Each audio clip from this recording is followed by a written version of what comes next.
Well, hello, and welcome to another edition of Becoming a Gibborim. There's literally lightning bugs flying around my RV right now. I really hope one of them finds its way into the shot so you guys can see this, but I'm all hopped up on lightning bugs. If you didn't know it, that's way up there on my life checklist of simply must do before I die. Catch lightning bugs and let them live with me. So, I've been out catching lightning bugs like a frenzied madman with a bunch of children, and I was successful. I'm hoping they will just fly through the screen randomly because my life right now is literally full of lightning.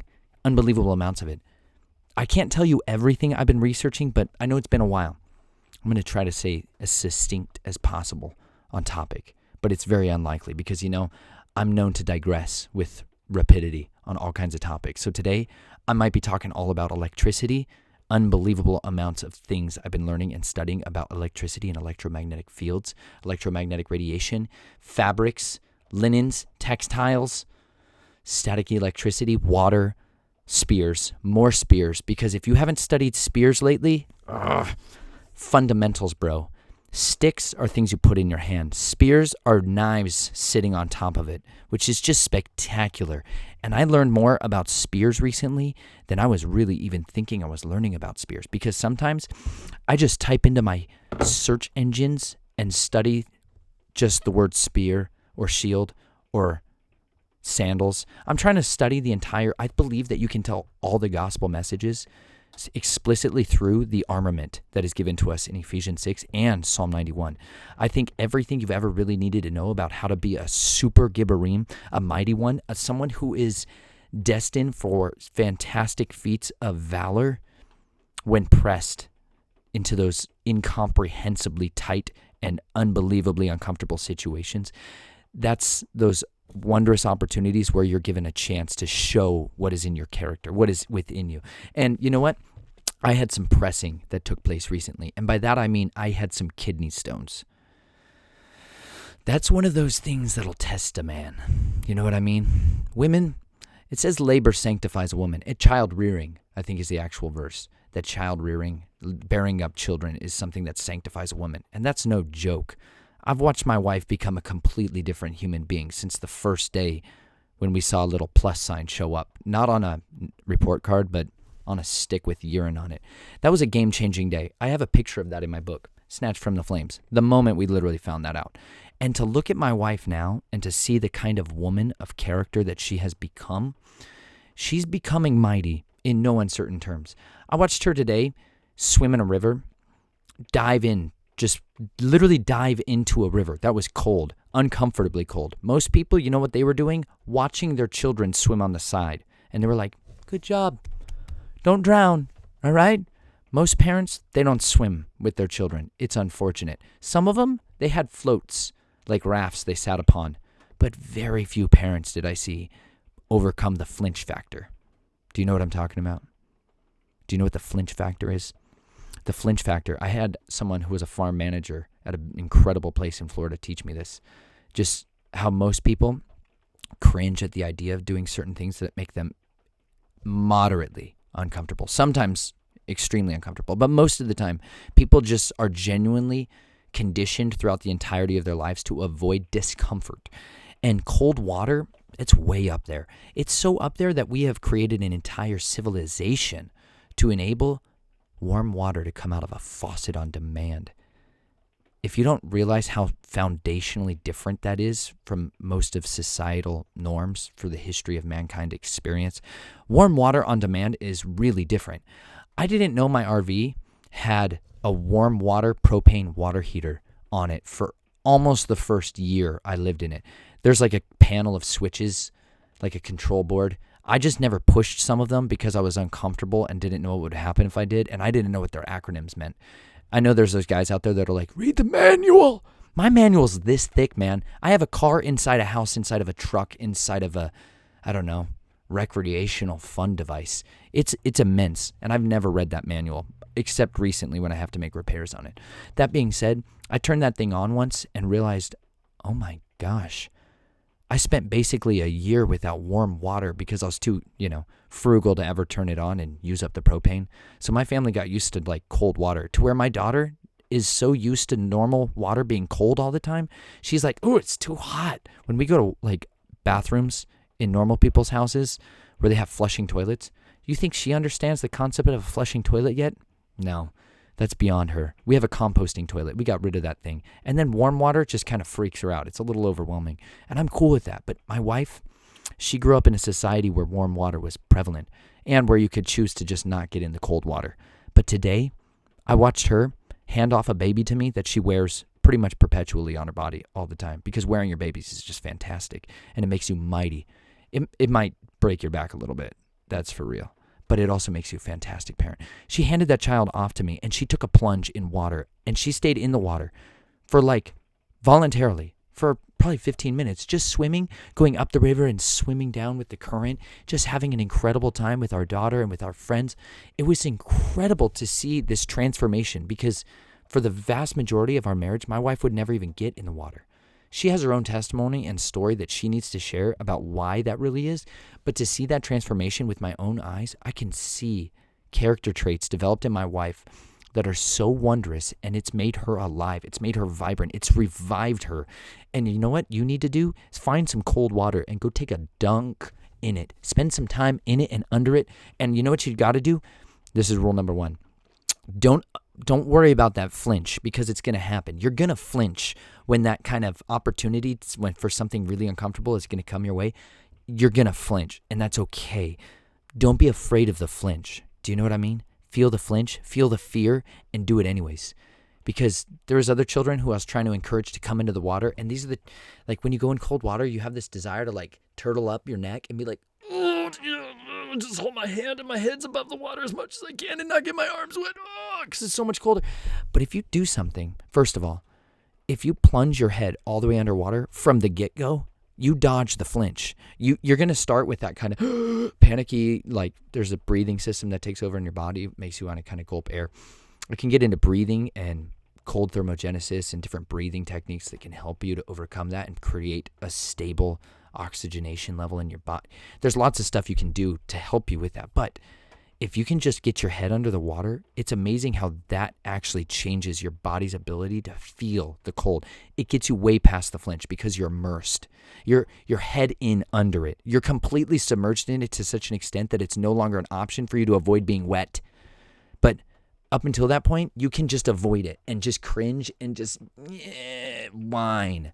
Because that's basically what you do when you avoid the flinch. You basically continue to stay in a state of stinginess. But your soul needs that cold water, just like your soul needs to overcome the things that are making you flinchy in your life. My wife, her going through childbirth, natural 3 days, 3 nights of childbirth for our first one, that changed her completely. Then you realize that you're then handed a child that you're going to have to rear up forever. That's wearying. That's really awesome, but unbelievably exhausting in different ways that I ever knew was possible. That being said, she's a different woman completely. We're on round number 2. Totally different birthing experience on that one. That one just darn near shot out of her in a totally different kind of way. It shot through my hands. I didn't even know that was possible for a baby to come out flying with velocity. The midwife, she didn't miss a beat. She caught that baby. I didn't. So I'm working on it. That being said, I gave birth to stones last week and about a month and a half ago. I never talked about that because I was crying a lot and crawling around on the floor of my RV. There's not a lot of space to crawl. Ask my toddler. But I found some way to do it. But it took me 3 days to pass that stone. And then it turned into basically dust. That was really disappointing because I wanted to turn it into a necklace and be like, yeah, that's my stone of testimony. It didn't work out that way. But I've had to persevere through that. And because of that, it changed me. It changed me. It gave me an opportunity to overcome something that I thought was unimaginable. Children are sometimes an unimaginable challenge. So are a lot of the circumstances some of you are facing today. And I hope each and every one of you take some courage in the words that we're about to study. Because you know what? We're diving into our sword of the covenant. And you know what that means? We're going back to 1 Samuel and, I'm going to try to stay on task. 1 Chronicles and Isaiah. I'm going to just try to stick to those 3 because last time I got really excited and enthused and I almost got lost in Daniel for a long time. I will get back to Nebuchadnezzar and his werewolf shapeshiftingness another time. I promised you guys that. I'll get there. But You guys got to earn the lycanthropy stories. Those are some hard-earned ones. That being said, guess what? David, he's submerged, son. He's head in the water, so far deep beyond your comprehension. David is about to be revealed to not only be part of the enemy's camp, he almost goes to battle against the very people that he was the hero of forever. Let's just think about this. David is about to, if you don't know, I've talked about this a lot in my video titled Soul Ties and Disney Lies. It's like episode 3 of Becoming a Gibborim. I cry a significant amount in that video, so bear warning in that.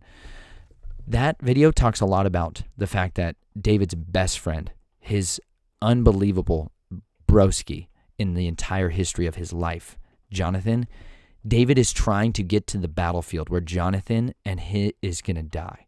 He's not going to be able to save his friend. And we're going to learn about the whole story that sets all that up today.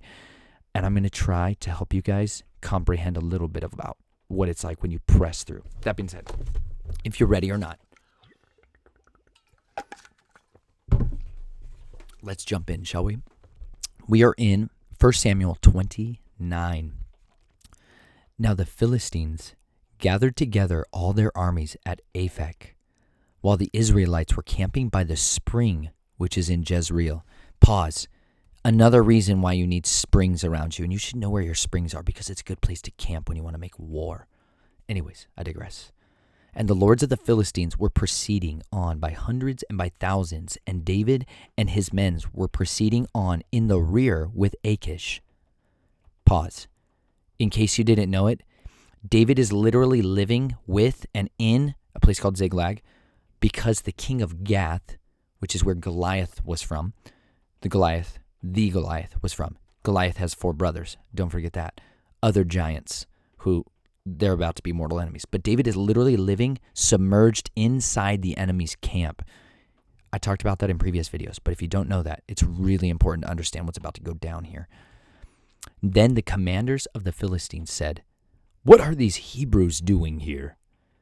And Achish said to the commanders of the Philistines, "Is this not David, the servant of Saul, the king of Israel, who has been with me these days, or rather these years, and I have found no fault in him from the day he deserted me to this day?" But the commanders of the Philistines were angry with him, and the commanders of the Philistines said to him, "Make the man go back, that he may return to his place where you have assigned him, and do not let him go down to battle with us, or in the battle he may become an adversary to us. For with what could this man make himself acceptable to his Lord? Would it not be with the heads of these men? Is this not David, of whom they sing in the dances, saying, 'Saul has slain his thousands, and David his 10,000s. Then Achish called David and said to him, "As Yahweh lives, you have been upright, and your going out and your coming in with me in the army are pleasing in my sight. For I have not found evil in you from the day of your coming to me to this day. Nevertheless, you are not pleasing in the sight of the lords. Now therefore return and go in peace, that you may not displease the lords of the Philistines." David said to Achish, "But what have I done?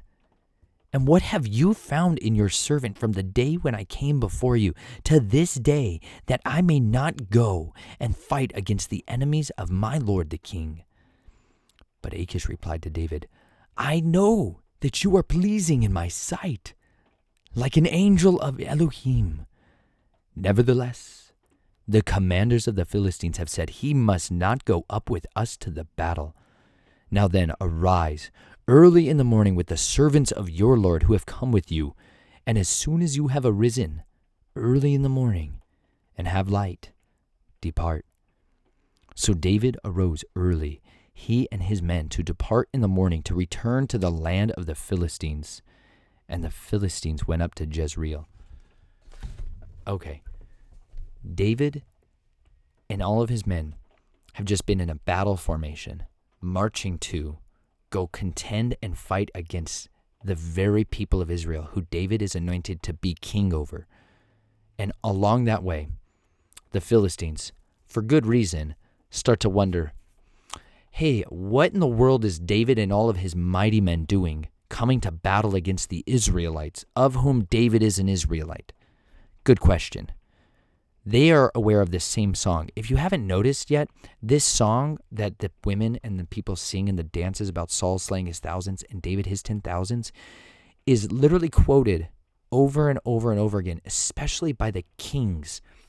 By the kings or the lords of an area. They all know about this. This is David's reputation among the people that have power and authority. And if you notice, one of the things that I keep trying to hint on about why David was set apart, what made David special, was that David was not jealous of men and their power.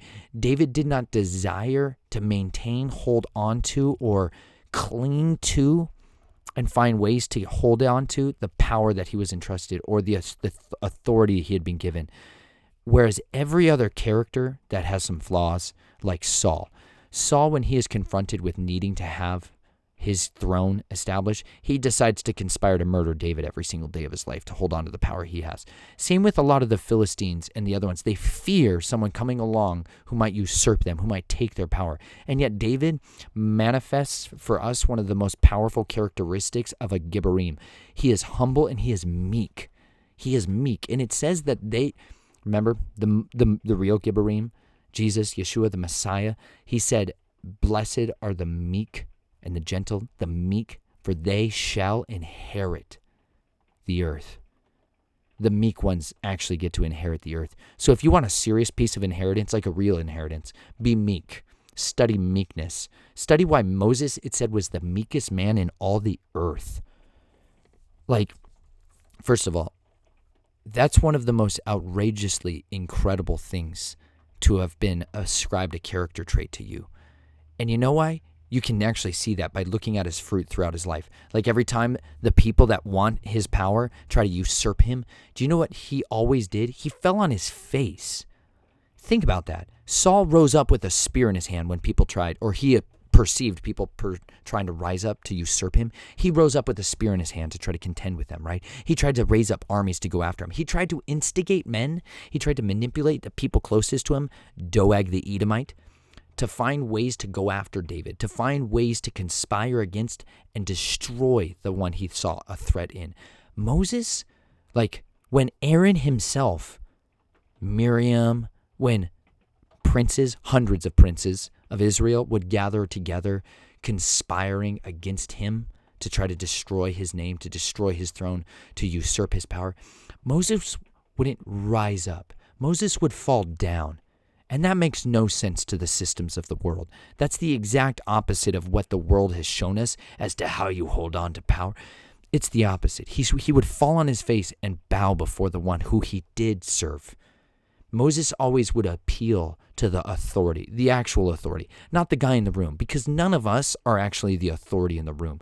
At any given time, like even when Joseph was called to be presented before Pharaoh, and when Daniel was called to be presented before the king, when any time you see a real Gibborim being presented, being offered up for a moment of testing, he always showed who was the true authority in the room by serving the true authority in the room. The greatest authority is the author. Do you get it? The only real authority in existence is the author of life, the creator of the heavens and the earth, El Elyon, like the King of glory. He is the only authority by which we must bow and submit ourselves wholly and completely to. When Moses would fall on his face, the Father, Yahweh Elohim, would be his advocate. He would be, the angel of Yahweh would literally be his defense. Do you understand how powerful that is? He would surrender and allow the one who is his advocate to step forward and be his defendant. This is like the showdown of Aaron and Moses when they were trying to decide who was really kind of the right priesthood, and they had all the ones who wanted to usurp him take up their brazen little incense offerings. And I don't want to get too distracted, but there's some incredible stories that happen in the book of Numbers that you simply must read. Go read Numbers 18 through 25. That should be your reading for this week. You got one chapter a day. Go eat some bread, son or daughter. Go eat some meaty bread. Numbers 18 through 25 is just a mind-numbing amount of exceptionalism going on in there. You're also going to get to learn about the other side, Gibborim, Balaam. We got to talk about doctrines of Balaam, but I'm going to hold on to that and save it for another video because I've got some serious testimony to talk to about that. That being said, there's some moments where people are trying to usurp authority, where the Father established his authority by having Aaron plant his stick in the ground. A stick, granted. He calls it a rod. It's a stick. Let's be clear. Everyone else plants a stick too. And in order to demonstrate that Yahweh had chosen Aaron as his priest, overnight, his rod budded fruit, an almond fruit, and it bore ripe almonds in one night. Okay,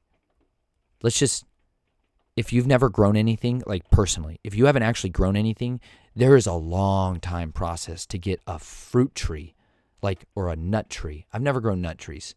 I've just been around them and got to harvest their fruits. They tend to be older because it takes a long season, like a whole season, always, no matter what, to get ripe fruit, let alone he did it in a day. And he left that as one of the things that the people were commanded to put inside the Ark of the Covenant. It was commanded to be placed in there as a remembrance, as a memorial, as a perpetual memorial. Like it was the sign of the covenant.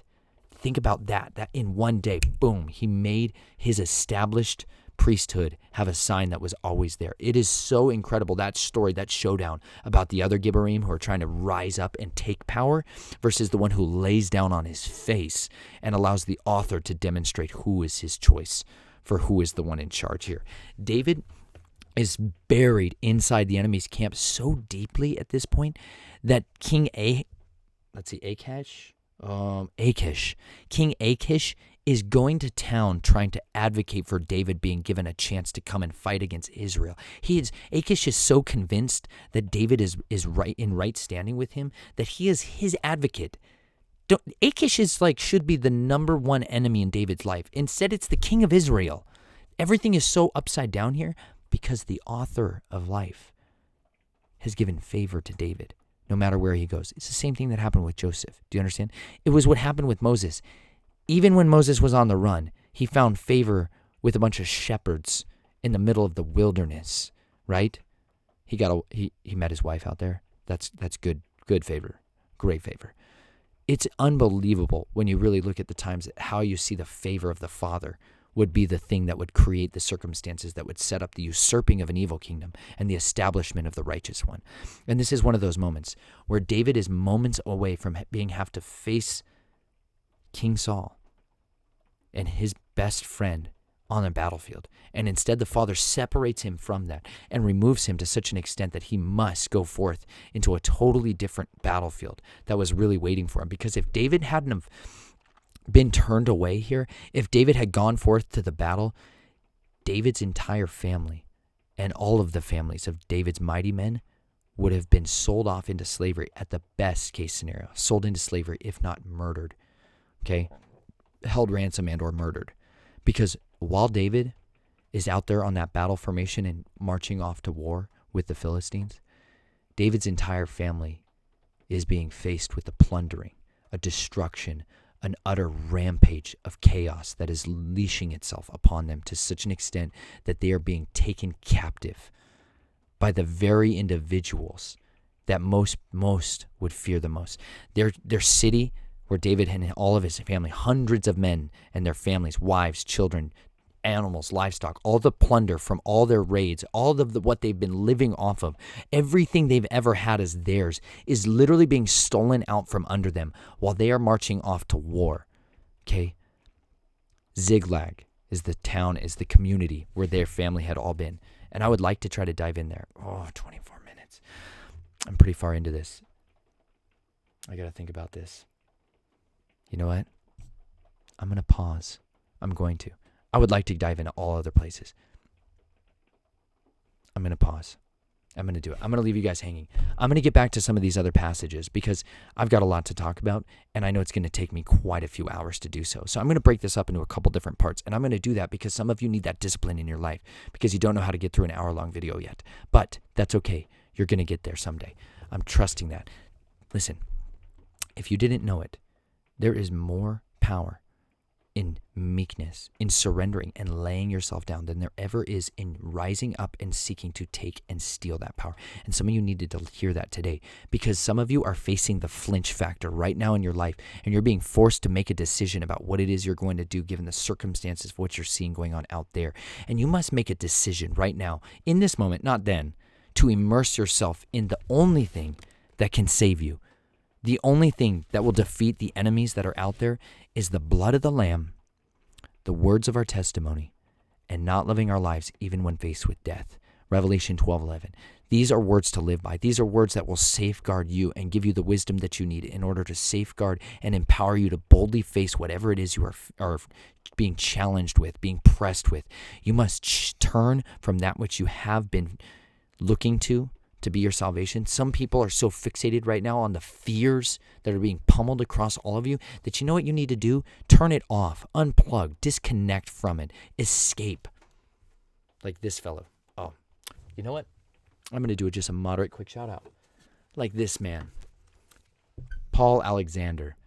You know what? My Gibborim. You know why? Paul Alexander, he wrote this book. It's called Escaping the Madness.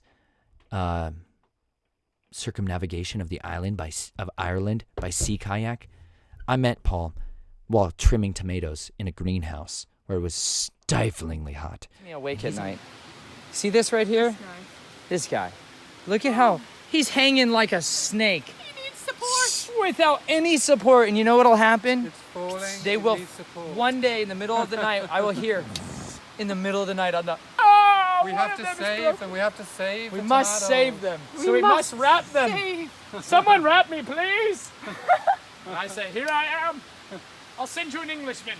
And he's a man who escaped the madness of the rat race. He was a man who was pressed to such a place in his life that he made a decision that he was no longer going to stick into that system any longer while sitting in traffic. Oh, I just loved it because I got to hear a lot of this book from his mouth. I got to hear a lot of the stories that he talked about in this biography from his mouth. And then to see him, I encouraged him. I wanted to see him publish this book and get it done. And he did, and he sent it to me. And I was elated beyond measure when I got to hold it in my hands because it's a labor of love to go from inspiration to publication. I know that feeling. And some of you guys out there, some of you gals out there, you have a story that needs to go from inspiration to publication. You need to write the words of your testimony. You need to speak the words of your testimony. There are people who are specifically, supernaturally been orchestrated to be in your life for such a time as this, for your words and your beliefs, your convictions to be poured out on them for such a time as this, to empower them to fulfill their days on this earth, to finish the fight that they had in them that was maybe stolen from them, that was to pour on them the encouragement that they needed to stand up, to stand because they'd been knocked down, because they'd given up, because they'd grown weary of doing what was good. And they need someone to come along and give them a word of encouragement at the just right time. And Paul was that for me at a time when I needed it, when I didn't know what in the world I was doing in a greenhouse, trimming tomatoes. That was the last thing I wanted to do in the world. I didn't even like tomatoes when I showed up on the farm down in Florida. And I ended up spending months with tomatoes. I fell in love with them there, granted. Organic, vine. I became a master vine dresser of tomatoes, and I never even knew I wanted that. I also learned the way of the linen. I'm going to have a whole series on the way of the linen. But in that greenhouse with Paul, I learned about what it was to be mighty, to escape the madness, and to find a different way of being convicted about the world and the circumstances that you are seeing, and to be so willing to set your eyes on a prize that you have aspired to since you were young and pursue it with relentless devotion. This man paddled around the island of Ireland in that. See that? In that. That's it. 6 inches off the water. He went into the open ocean. I'm scared to swim in the open ocean because I almost drowned one time so horrifically that it really freaked me out. I got sucked out in a riptide so violently in California one time that it was one of those like Jonah moments where I was drowning and I was in need of a savior. And he rescued me. And Paul is literally out there on a kayak, scooting his way around the entire island. And I asked him why. I asked him why when we were pruning tomatoes one day. And he said, you know, ever since I was young, I've always been on an island. He grew up in England, and they're an island nation, right? I don't have that in me. I don't know what that's like. But he said he always just kind of wanted to go around it. He just always wanted to go around it. you know? I thought that's fantastic. That's interesting. I've never wanted to go 1,200 miles around an island to find out what it's like to go around it. But because he did that, he saw things and experienced things that were minutes away, just 10 feet away from the rest of the people, 10 miles, maybe 10 kilometers, 10 kilometers off the beaten path. He has perspective on that land of Ireland, that people who grew up their whole lives, lived there every single day, never left the island, lived there, died there, never once even imagined was there. He goes into sea caves when the tide and the ocean levels are just right. He shoots into sea caves and like goes under portions of Ireland. Astonishing sights that are his alone. They are in his mind, and they're captured in his words as he writes this story out. And he shares those perspectives, and he opened up for me a life of experience from the water, from kayak, that I would have never known. I went kayaking in Nature Nate. You can see a little glimpse of Paul and I out on a kayak. That was my first time really kayaking with somebody. He's the reason I got to go look an alligator in the eye. Episode 1, I think, of Nature Nate was turtles and alligators. I don't remember. Chelsea has these wonderfully witty names for them. But you can see Paul and I paddling up this creek that he found by just going out for paddles all the time. He would drag these kayaks, 150 yards out to the river inlet, and then he would paddle out into this massive river, and then he would go across that and scout out creeks and stuff up there, and told me there was alligators up there. That's the only reason I was ever able to go look an alligator in the eye, to climb out of a kayak and snorkel up and look an alligator directly in the eye, which for me was something I wanted to do my entire life. I simply needed to know what it looked like. I just need to see an animal face to face. I believe that those animals in us are all going to work together. Otherwise, they're going to be the beasts of the earth that devour everybody. So go read Revelation sometime soon. But I believe that's the way we get around it. But Paul was the inspiration for me to develop some conviction in my life, to be able to go out and pursue a dream that I had my whole life. And he made that happen. He is the reason that I had to do that, and I got to do that. And this man inspired me tremendously. That man made me mightier because he shared a word with me in a greenhouse about wanting to see around an island and the difference that he had in a perspective, because there wasn't the sound of a motor.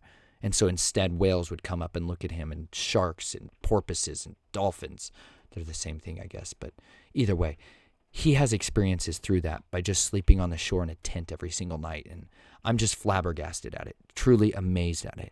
And I have so much respect for people, even if I don't even have the same convictions and beliefs in other regions of my life, for people that are willing to avoid the flinch or just supersede it and plunge right in regardless and overcome it and become mighty. By doing so, I believe they defeat the kingdom of fear. They drive away the kingdom of despair, and they fill people with courage and hope. And I want you to be someone who's like that. So go be mighty. Go find a way to fill people and fill this world with conviction and hope and joy and life. We will get back to Isaiah and 1 Chronicles next week. That being said, I love you. I care about you. Be faithful out there. Be vigilant always. Be safe, of course. And by doing that, I mean live as dangerously as possible every single day of your life, because the days are evil, but you were born for such a time as this.